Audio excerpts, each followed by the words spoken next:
13.5 ঘন্টা পর সড়ক থেকে হাসপাতালে ছাত্র গণঅভ্যুত্থানে আহতরা আজ দুপুরে সচিবালয়ে আলোচনা। চট্টগ্রাম নিয়ে ভারতীয় চ্যানেলের প্রোপাগান্ডা, রাষ্ট্রীয় সার্বভৌমত্ব লঙ্ঘনের কড়া জবাব দেওয়ার আহ্বান নেটিজেনদের। টার্গেট করে অর্থ লুটে নিচ্ছে বিএসপি ক্যাম্ব্রিয়ান, শিক্ষার্থীদের 400 কোটি টাকা লোপাট।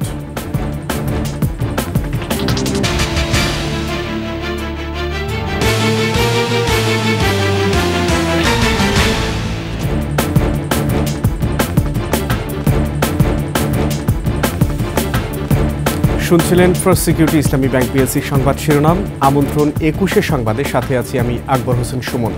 দর্শক, 21 টেলিভিশনের সংবাদ একই সাথে সরাসরি দেখতে পাবেন আমাদের ফেসবুক পেজ www.facebook.com/2124 অনলাইনে। এছাড়া সাবস্ক্রাইব করতে পারেন www.youtube.com/21etv চ্যানেলে। দাবি পূরণের আশ্বাসে প্রায় 13.5 ঘন্টা পর সড়ক থেকে হাসপাতালে ফিরেছেন ছাত্র গণঅভ্যুত্থানে আহতরা। চিকিৎসা ও পুনর্বাসন নিয়ে বিক্ষুব্ধ আহত ব্যক্তিদের শান্ত করতে শেষ রাতে রাজধানীর জাতীয় অর্থোপেডিক হাসপাতালে সামনের সড়কে ছুটে গিয়েছেন অন্তর্বর্তী সরকারের 4 জন উপদেষ্টা ও প্রতিমন্ত্রী পদমর্যাদার একজন বিশেষ সহকারী। আজ দুপুরে বৈঠক করে ডিসেম্বরের মধ্যে পুনর্বাসন পরিকল্পনার কথা জানান তারা। মানিক শিকদারের রিপোর্ট।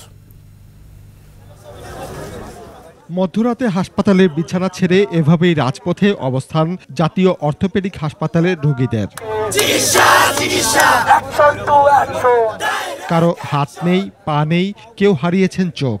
ছাত্র জনতার অভ্যুত্থানে আওয়ামী লীগ সরকারের পতনের পর অন্তর্বর্তী সরকারের 3 মাস পার হলেও সুচিকিৎসা থেকে বঞ্চিত এসব রোগীরা।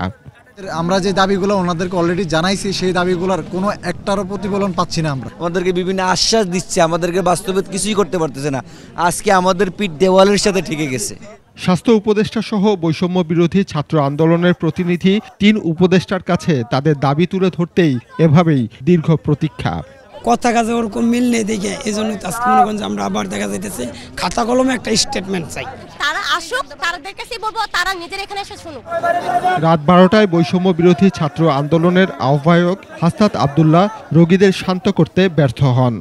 আওয়ামী লীগ সব জায়গায় প্রচার করছে যে দেখো আর তারা স্বাধীন করছিল দেশ, আগেই তো ভালো ছিল। এখন এইটা জায়গাটা আসলে আমরা আমাদের নিজেদের আসলে খারাপ লাগে। দাবি না মানা পর্যন্ত হাসপাতালে ফিরবেন না বলে জানায় আন্দোলনকারীরা। অনেক আহত আছে, আহতদের অভিভাবক আছে, সবাই এখানে থাকবে। ওনারা আসুক, 2 ঘন্টা 3 ঘন্টা লাগে আমরা ওয়েট করব। অবশেষে রাত 3টার দিকে হাসপাতাল গেটে আসেন আসিফ নজরুল সহ সরকারের 4 উপদেষ্টা। একটা মিটিং যখন হয় সেখানে আমাদের অনেক কাগজপত্র দেখতে হবে, জুলাই ফাউন্ডেশনের লোকজনকে রাখবে, কারা পেয়েছে কারা পায়নি, কোথায় আমাদের সমস্যা হয়েছে সবকিছু আমাদের জানতে হবে। আমাদের এটা দেখে ভালো লাগছে না যে আপনারা এত কষ্ট করে এত রাত পর্যন্ত এখানে আছেন। সচিবালয়ে আলোচনার আহ্বান জানিয়ে একটি রূপরেখা প্রণয়নের মাধ্যমে ডিসেম্বরের মধ্যে পুনর্বাসনের আশ্বাস দেন উপদেষ্টারা। আপনারা আলোচনায় বসেন, কথা শুনেন, আপনাদের কথাগুলো যাতে কার্যকরভাবে এটা বাস্তবায়নের সুযোগ তৈরি, এই সুযোগটুকু আমাদেরকে দেন। আপনাদের মধ্য থেকেও আপনারা প্রতিনিধি দিবেন এটা বাস্তবায়নটা মনিটর করার জন্য। বুধবার দুপুরে স্বাস্থ্য উপদেষ্টা কয়েকজন রোগীর সাথে দেখা করে বাকিদের এড়িয়ে যাওয়ায় শুরু হয় ক্ষোভ। আটকে দেয়া হয় স্বাস্থ্য উপদেষ্টার গাড়ি। এরপর আহত রোগীরা অবস্থান নেয় পঙ্গু হাসপাতালের সামনের সড়কে। মানিক শিকদার, 21 টেলিভিশন, ঢাকা। চট্টগ্রাম নিয়ে বিতর্কিত প্রতিবেদন প্রচার করে আবারও আলোচনায় ভারতীয় টেলিভিশন রিপাবলিক বাংলা। প্রতিবেদনে চট্টগ্রামকে ভারতের দাবি করে অঞ্চলটি দখল করতে মোদী সরকারের হস্তক্ষেপ জরুরি বলে মন্তব্য করতে দেখা যায় চ্যানেলটির উপস্থাপক বিতর্কিত ময়ূখ রঞ্জনকে। সামাজিক যোগাযোগ মাধ্যমে এই ভিডিও প্রকাশের পর থেকেই সমালোচনার ঝড় বইছে নেটিজেনদের মধ্যে। তারা বলছেন ময়ূখের এমন মন্তব্য বাংলাদেশের রাষ্ট্রীয় অখণ্ডতা ও সার্বভৌমত্বের বিরুদ্ধে উস্কানিমূলক। আশরাফ শুভ রিপোর্ট।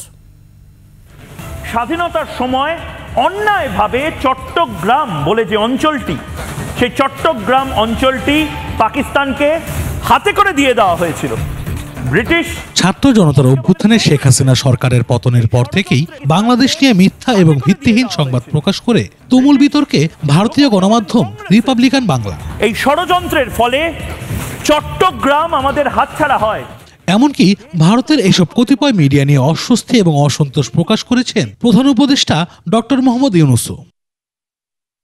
গুজব এবং অতিরঞ্জিত সংবাদের এই মহড়ার ধারাবাহিকতায় এবার বাংলাদেশের পার্বত্য অঞ্চল চট্টগ্রাম নিয়ে বিতর্কিত প্রতিবেদন প্রকাশ করেছে কলকাতার এই বেসরকারি টেলিভিশনটি, যেখানে চট্টগ্রাম দখল করতে মোদী সরকারকে তাগিদ দেন উপস্থাপক। চট্টগ্রাম যদি ভারতে চলে আসে তাহলে কিন্তু বাংলাদেশের জন্য শুধু নয়, গোটা পৃথিবীর যারা বে অফ বেঙ্গল বা বঙ্গোপসাগরকে দখল করার চেষ্টা করছেন তাদের জন্য ভয়ঙ্কর চিন্তার কারণ হবে। এবং এছাড়া চট্টগ্রামের হিন্দুরা বিদ্রোহ শুরু করতে পারে, তাই অন্তর্বর্তী সরকারের প্রধান ডক্টর ইউনূস আতঙ্কে রয়েছে বলেও মন্তব্য করা হয় অনুষ্ঠানে। প্রফেসর ইউনূস তিনি সেই আশঙ্কা করছেন। তবে চট্টগ্রাম নিয়ে ভারতের রিপাবলিকান বাংলার এমন প্রতিবেদন প্রচারে ক্ষুব্ধ দেশের নেটিজেনরা। চট্টগ্রামকে আরো অস্থিতিশীল করার উদ্দেশ্যেই এমনটা করা হচ্ছে বলে মত অনেকের। এছাড়া কোনো স্বাধীন দেশের সীমানা নিয়ে এমন হুমকি দেয় অন্তর্বর্তী সরকার এবং দিল্লি দূতাবাসের আইনি ব্যবস্থা নেওয়া উচিত বলে মনে করেন নাগরিকরা। বাংলাদেশ তারা বুঝতে পারে যে চট্টগ্রাম স্বাধীন হয়ে যেতে পারে বা ভারতের কাছে ফিরে যেতে পারে। আশরাফ শুভ, একুশে টেলিভিশন। শিক্ষাকে ব্যবসায় পরিণত করে নানা প্রলোভন দিয়ে 1000 শিক্ষার্থীর কাছ থেকে হাতিয়ে নিয়েছেন 400 কোটি টাকা। প্রতি বছর তার টার্গেট থাকে এভাবেই 1000 কোটি টাকা লোপাটের। বলছি বিএসবি ক্যাম্ব্রিয়ান গ্লোবাল নেটওয়ার্কের MK বাশারের কথা। ভুক্তভোগীরা বলছেন উচ্চ শিক্ষার্থে 15টি দেশের বিভিন্ন বিশ্ববিদ্যালয়ে ভর্তি প্রতিশ্রুতির ফাঁদ পেতে সর্বশান্ত করা হয়েছে তাদের।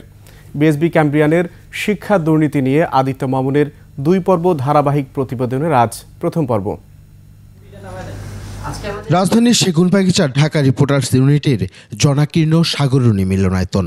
এখানেই বিএসবি ক্যাম্ব্রিয়ান গ্লোবাল নেটওয়ার্কের লায়ন MK বাশারের প্রতারণার ফিরিস্তি তুলে ধরা হয়। এমনও ভুক্তভোগী আছে যারা নাকি বিগত 4 থেকে 5 বছর ধরে ঘুরতেছে, পাওনা টাকা ফেরত পেতেছে না। কিভাবে হাজারো তরুণকে বিদেশে ডিগ্রি অর্জনে ধোঁকা দিয়ে তোষাদ করা হয়েছে, উন্নত জীবনের স্বপ্ন দেখিয়ে ভবিষ্যৎ অন্ধকারে তলিয়ে দেওয়া হয়েছে, তারই বিবরণ দিচ্ছেন ক্ষতিগ্রস্ত শিক্ষার্থী ও অভিভাবকরা। যদি ওই টাকাগুলো আমরা ফেরত না পাই, আমার ছেলে মেয়েদের লেখাপড়ার ব্যাঘাত ঘটেছে। 2 বছর পর্যন্ত তারা অনেকে ব্রেক স্টাডি হয়ে গেছে, তারপরে তারা লেখাপড়া করতে পারতেছে না। যখন কোনো স্টুডেন্ট বিদেশে ভর্তি হবে, তাদের ভিসা প্রসেস করতে হবে, যাবতীয় বিষয়ে আমরা সহযোগিতা করে থাকি।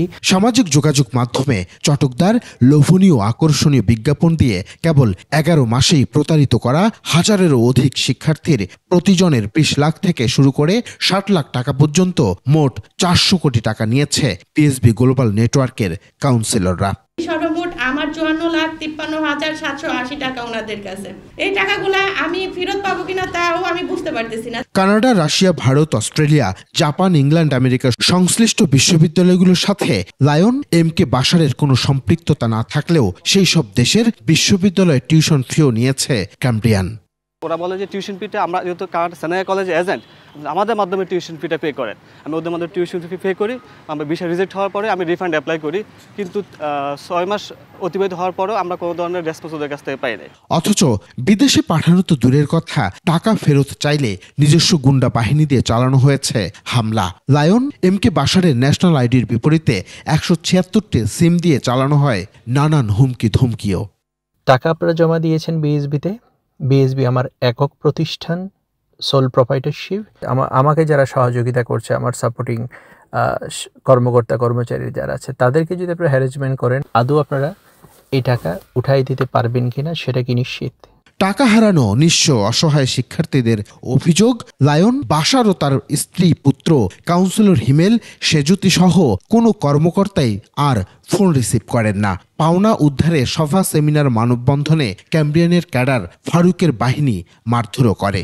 এখানে আমার টাকা আছে হলো 20 লক্ষ টাকা, টিউশন ফি হিসাবে দিই 17 লক্ষ টাকা। 1 বছরের টিউশন ফি নাই, এমনকি তারা আমার কাছ থেকে ওই 1 বছরের খরচটাও নিয়ে নেয়। হয়রানি, হামলা, নির্যাতন উপেক্ষা করে টাকা ফেরত চেয়ে 14 জন বিভিন্ন থানায় মামলা করে। তবে 9 জনকে ভয়ভীতি দেখিয়ে মামলা তুলে নিতে বাধ্য করে বাশার।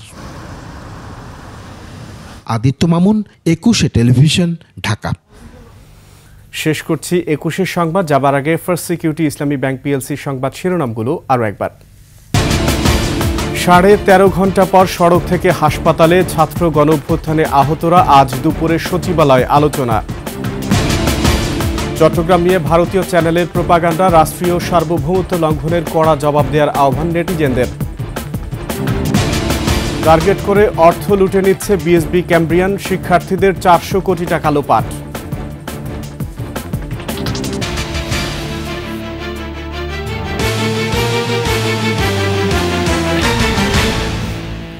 সর্বশেষ সংবাদ জানতে ডায়াল করুন 2021 নম্বরে আর ভিজিট করুন ekushe-tv.com এই ওয়েবসাইটে। ফেসবুকে ভিজিট করতে পারেন www.facebook.com/ekushe24 অনলাইনে। এছাড়া সাবস্ক্রাইব করতে পারেন www.youtube.com/ekushe-etv চ্যানেলে। এতক্ষণ সঙ্গে থাকার জন্য ধন্যবাদ। পরবর্তী সংবাদ দুপুর 1টায় দেখার আমন্ত্রণ রইল। একুশের সাথেই থাকুন।